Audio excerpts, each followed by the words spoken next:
قادر ہے۔ اسی نے موت اور زندگی کو پیدا کیا تاکہ تمہاری آزمائش کرے کہ تم میں کون اچھے کام کرتا ہے، اور وہ زبردست ہے، بخشنے والا ہے۔ اسی نے 7 آسمان اوپر تلے بنائے۔ اے دیکھنے والے، کیا تو رحمان کی تخلیق میں کچھ نقص دیکھتا ہے؟ ذرا آنکھ اٹھا کر دیکھ، بھلا تجھ کو آسمان میں کوئی شگاف نظر آتا ہے؟ پھر بار بار نظر کر تو نظر ہر بار تیرے پاس ناکام اور تھک کر لوٹ آئے گی۔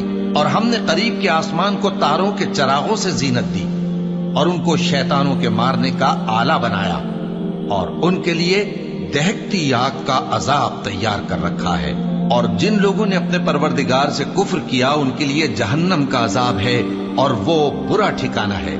جب وہ اس میں ڈالے جائیں گے تو اس کا چیخنا چلانا سنیں گے، اور وہ جوش مار رہی ہوگی گویا مارے جوش کے پھٹ پڑے گی۔ جب اس میں ان کی کوئی